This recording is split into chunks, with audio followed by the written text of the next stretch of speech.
Olá, sou o Mário Vilas Boas e esse é mais um vídeo do meu canal. O vídeo de hoje é o 16º episódio da História Alternativa do Brasil.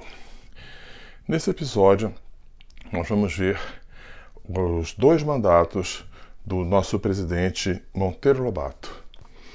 Ele governou o Brasil entre 1930 e 1938, ou seja, no período da Grande Depressão.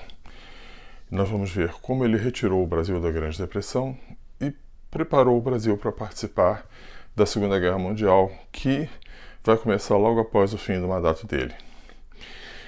Eu botei num comentário no vídeo anterior, pedindo a vocês que assistem, sugestão para quem seria o sucessor dele. Ninguém mandou nenhuma sugestão, então eu escolhi esta pessoa que está aqui. O rosto dele não é muito conhecido, então provavelmente vocês não vão reconhecê-lo pela imagem dele que eu botei aqui, mas no final do vídeo vocês vão saber quem ele é e verificar que, apesar dele ser pouco conhecido, ele é uma pessoa que teve assim, um impacto muito forte na história do Brasil. Uma pessoa extremamente importante. Mas eu queria pedir dessa vez para vocês aqui na introdução: quem vocês sugerem que seja o sucessor deste indivíduo que vai governar o Brasil durante a Segunda Guerra Mundial e o sucessor dele, portanto, vai pegar o pós-guerra?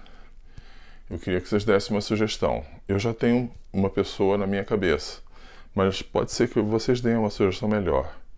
Mesmo que não deem, a melhor sugestão, mesmo que não seja a minha escolhida, mesmo que eu continue com o meu candidato, eu vou mencionar no próximo vídeo.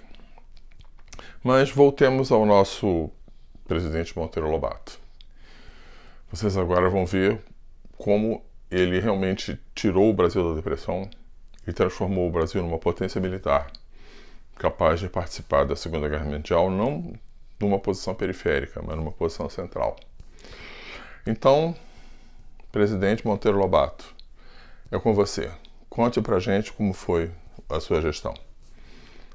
Até mais. Fui eleito no meio da maior depressão econômica pela qual o Brasil já havia passado. Toda a minha campanha eleitoral foi em cima da incapacidade do governo Santos Dumont em encontrar um caminho para fora dela. Minha principal meta tinha necessariamente que ser encontrar um caminho para sair dessa depressão.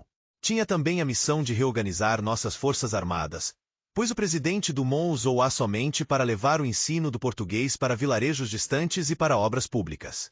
Os homens estavam destreinados e o equipamento militar estava com a manutenção muito atrasada.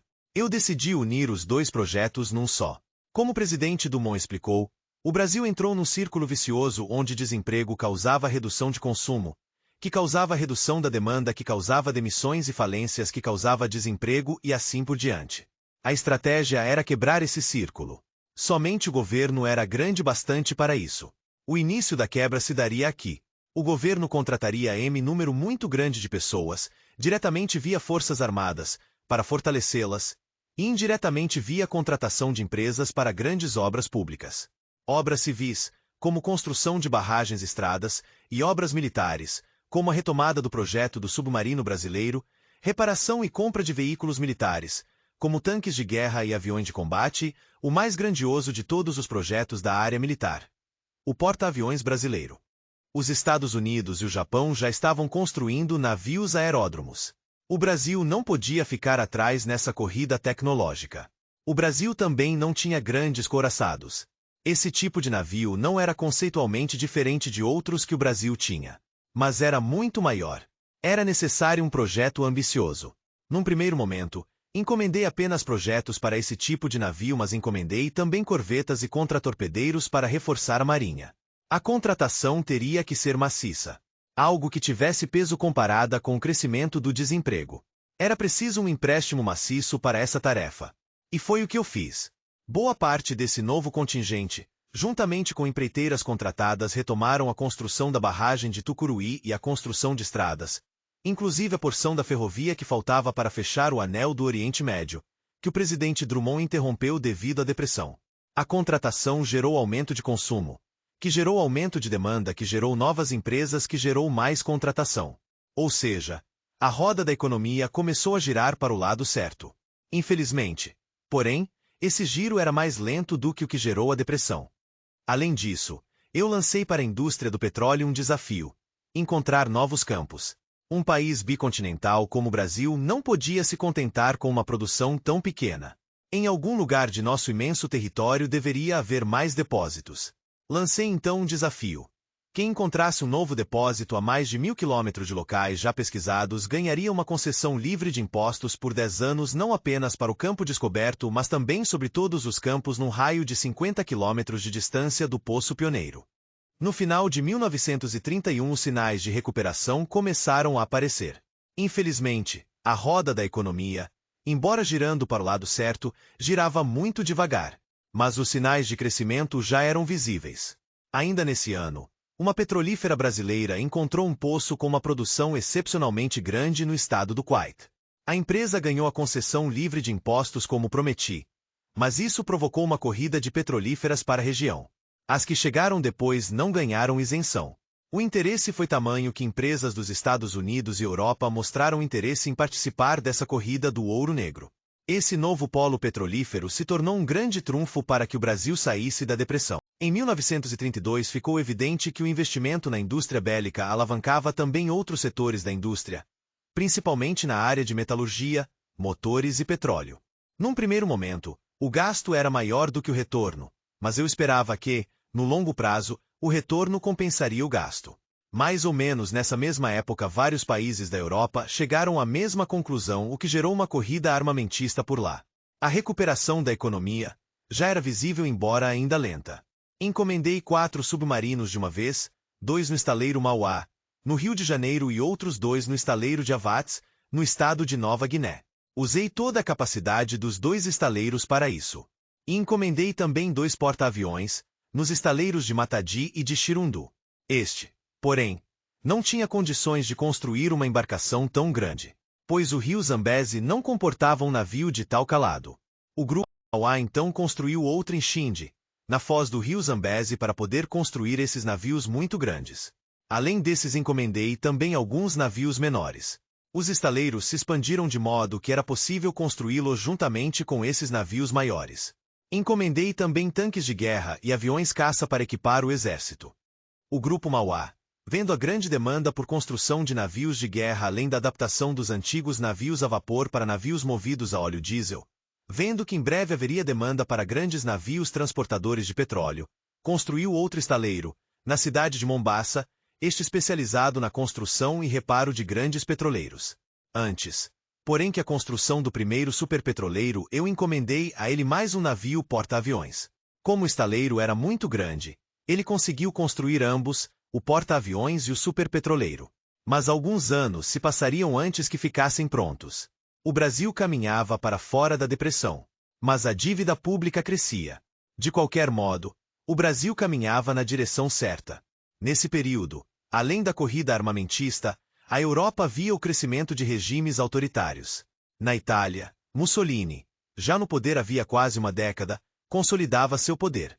Na Alemanha, o partido nazista ainda não estava no poder, mas já crescia assustadoramente em número de adeptos. Uma mistura explosiva de autoritarismo e armamentismo estava em ebulição. A sombra de uma nova guerra na Europa se desenhava.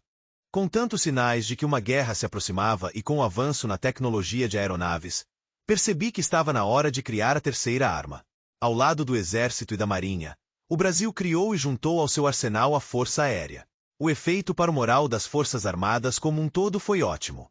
Embora eu não tenha feito muito alarde, procurava manter a ilusão de que as Forças Armadas brasileiras continuavam fracas e desmobilizadas como no período do meu predecessor.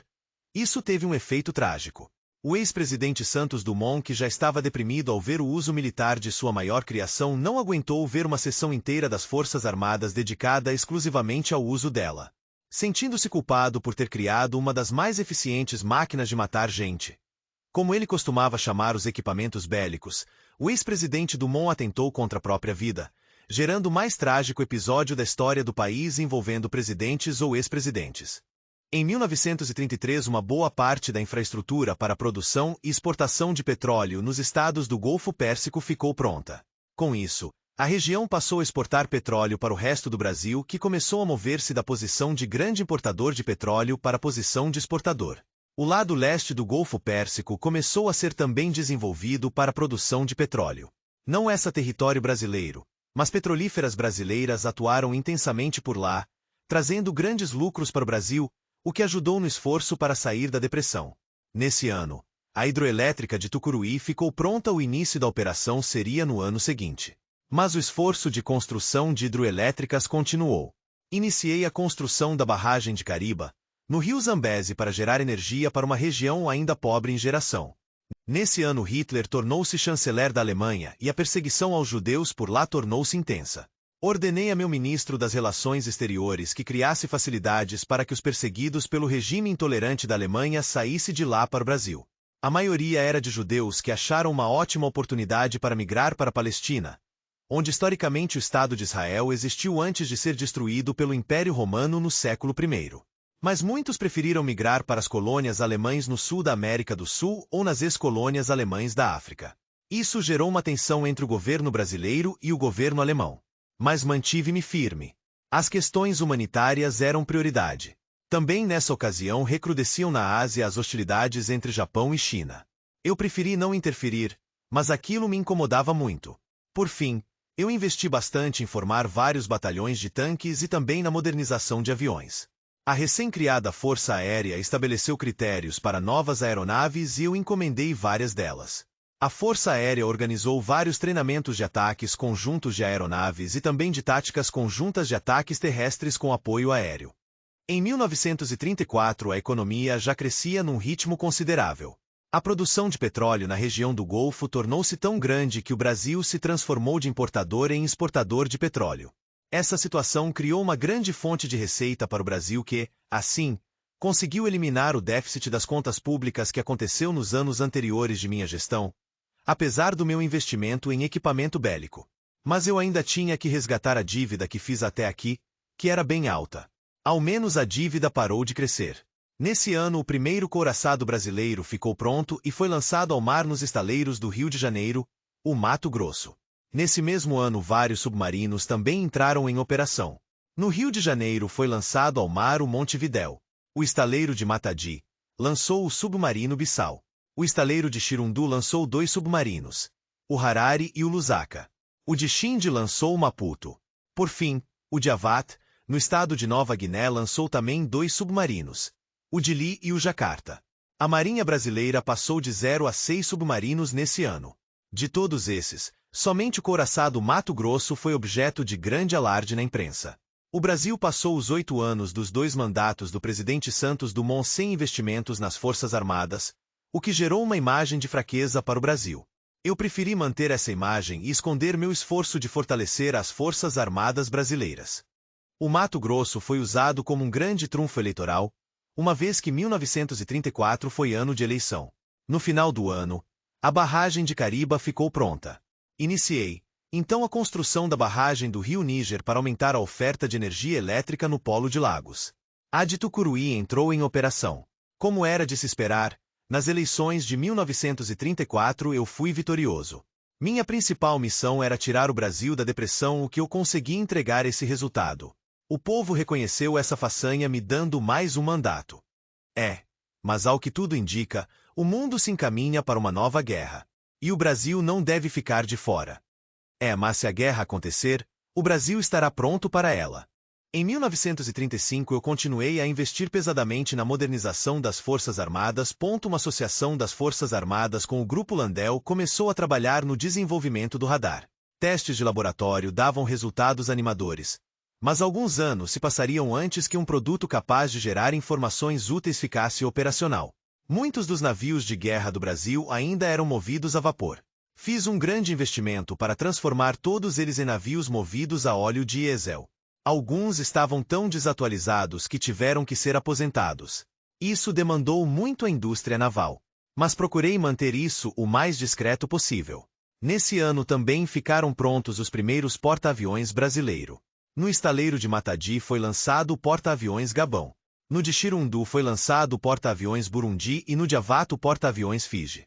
Apesar da grandiosidade dessas construções, tentei mantê-las o mais discreto possível. Não fiz comemoração nem alarde com esses novos navios.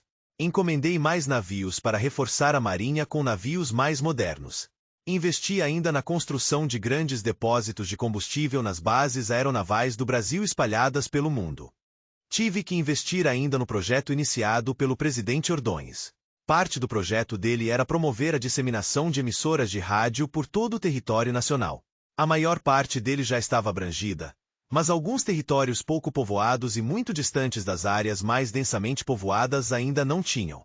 Principalmente no noroeste da América do Sul, no norte do estado do Sudão do Sul e em vários vilarejos nos vales dos rios Congo e Níger longe dos grandes centros além de outros estados brasileiros na África. Várias ilhas oceânicas, sobretudo na região do Pacífico, também foram contempladas em grande parte. Essas emissoras tinham função de cooperar numa eventual guerra na qual o Brasil poderia entrar em alguns anos, o que acabou por ocorrer. Em 1936 a economia já havia crescido tanto que já foi possível resgatar parte da dívida. Eu continuava investindo pesadamente em novos equipamentos para as Forças Armadas e também no treinamento das Forças Armadas para o uso desses novos equipamentos, mas fazia isso discretamente. Tentava manter a imagem de que o Brasil não era forte militarmente. As estações de rádio nos locais distantes entraram em operação e todo o território nacional ficou conectado por estações de rádio. Notícias via rádio chegavam para todo o território nacional praticamente em tempo real. Nesse ano foi terminada a barragem do rio Níger. E a hidroelétrica de Cariba entrou em operação. Passei então a construção da hidroelétrica de Rincão do Bonete, no estado do Uruguai. Na Alemanha o nazismo avançava assim como a perseguição a judeus, ciganos e outras minorias. O Brasil investia pesadamente em ajuda à fuga de membros dessas minorias da Alemanha. A relação do Brasil com a Alemanha se deteriorava por causa desta ajuda, com o chanceler alemão mandando várias notas de protesto ao Brasil por ter o país ajudado essas pessoas a sair da Alemanha. A eletrificação de pequenas vilas e zonas rurais já avançava em vários estados, o que ajudou muito ao desenvolvimento das indústrias rurais. A depressão já estava no passado, tornou-se apenas uma lembrança longínqua. Em 1937 o recém-inaugurado estaleiro de Mombasa lançou o quarto porta-aviões brasileiro, o Tanzânia. Mais submarinos também foram lançados. O Aracaju no estaleiro do Rio de Janeiro, o Kinshasa no estaleiro de Matadi, os Lilongwe e Dodoma, no de Chirundu, o Dar el Salaam, no de Xindi e os de Oniara e Porto Vila, no de Avat. A Marinha Brasileira ganhava uma musculatura como jamais tivera. Todos os navios movidos a vapor foram convertidos a diesel ou aposentados. Todas as bases aeronavais tinham grandes depósitos não apenas de óleo diesel marítimo mas também de querosene de aviação para os aviões. Neste ano aconteceu o famoso acidente do dirigível Hindenburgo que no mundo real determinou o fim do uso de dirigíveis como meios de transporte para pessoas ou carga. Mas nesta realidade paralela, o Brasil decidiu continuar usando, embora com menos ênfase, uma vez que a rapidez dos aviões tornava os dirigíveis uma opção pouco atrativa para viagens de negócios. Mas os dirigíveis ainda eram extensivamente usados como veículos de carga. O chanceler alemão descobriu que os consulados e embaixada brasileiras na Alemanha estavam contrabandeando em massa ou perseguidos políticos para fora do país e rompeu relações diplomáticas com o Brasil, expulsando o embaixador e todo o corpo diplomático brasileiro da Alemanha. Em 1938 a barragem de Rincão do Bonete ficou pronta e a do Rio Níger entrou em operação. Iniciei a construção da de Rincão do Baigorria. Nesse ano novos coraçados ficaram prontos. No Rio de Janeiro foi lançado Almar o Pernambuco. Em Matadi foi lançado o Costa do Marfim. Em Xindi foi lançado o Burundi. E finalmente em Avat foi lançado o Vasco da Gama. O Brasil estava preparado para a guerra que se avizinhava. E ela chegou antes mesmo do que eu esperava. Neste ano, a Alemanha anexou a Áustria e invadiu a Tchecoslováquia. As relações diplomáticas com o Brasil já se haviam rompido. A Áustria aparentemente aceitou ser incorporada à Alemanha, mas a Tchecoslováquia foi invadida. O Brasil já estava a um passo da guerra com a Alemanha por conta da expulsão do embaixador. Baseado nessa agressão à Tchecoslováquia eu declarei guerra à Alemanha, porém nenhum país europeu me acompanhou. Um acordo foi feito na Europa aceitando a anexação de ambos Áustria e Tchecoslováquia pela Alemanha. O Brasil não conseguiria atacar a Alemanha sem passar ao menos por águas territoriais de outros países europeus, então essa guerra ficou só no papel. E como não fiz alarde das novas aquisições da Marinha e da Força Aérea brasileiras, o chanceler alemão não levou a sério a possibilidade de enfrentar o Brasil numa guerra. Nesse ano, o Grupo Landel desenvolveu um protótipo de radar. Ainda tinha algumas falhas, mas o Mato Grosso foi equipado com um radar experimental para teste. Além deste, eu, na contramão do mundo que abandonava os dirigíveis, encomendei o maior dirigível jamais projetado. Era um projeto ousado. Um monstro com 35 metros de diâmetro e quase 150 metros de comprimento, com uma capacidade de carga útil de 50 toneladas. E o mais impressionante, com um radar. Eu já estava no final do meu mandato, não veria a concretização desse projeto como presidente, mas deixei encomendado. Ainda estava na fase de projeto quando saí do governo. O nível de endividamento do Brasil já havia caído para um valor apenas 50% maior do que no início do meu mandato, o que era um valor bem razoável, diante das enormes despesas que tive que fazer. As receitas com exportação de petróleo foram em grande parte responsáveis por essa redução, embora eu tivesse sido grandemente criticado por altos gastos militares e, principalmente por declarar guerra à Alemanha quando nem os vizinhos dela aceitaram a guerra. Eu consegui fazer meu sucessor, meu ministro das Relações Exteriores, o Osvaldo. Deixei uma batata quente para você, não é, Osvaldo? Peguei um país em paz, agora entrego a você um país em guerra. Você fez a coisa certa, José Bento. Na política externa, é preciso ter princípios. Isso vale mais do que dinheiro ganho com comércio. Aprendi isso com você, Osvaldo. Agradeço a deferência, José Bento, mas sua liderança foi impecável. As confusões na Europa não aconteceram por culpa sua. E você foi um líder excepcional na forma como lidou com ela. Você fez parte disso, Osvaldo. Meu ministro das Relações Exteriores foi peça fundamental nessa política. Mas agora, pela vontade do povo, é você quem vai conduzir os rumos de nosso país. Você é o presidente agora. Assuma o seu posto e faça o que você faz de melhor, como fez como meu ministro.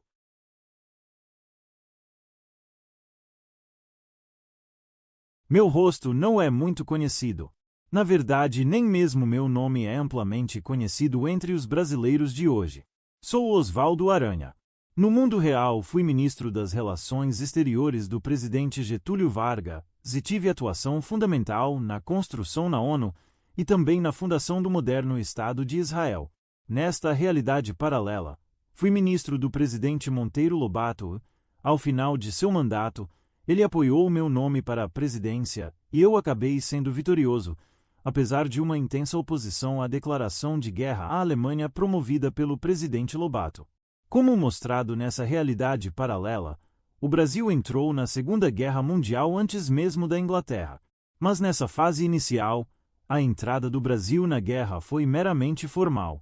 Mas o Brasil entrará de forma incisiva nas operações bélicas da guerra no meu governo, inclusive com o uso desses novos equipamentos que o presidente Lobato incorporou às Forças Armadas Brasileiras. Mas isso você verá no 17º episódio dessa história alternativa do Brasil. Veja-os lá.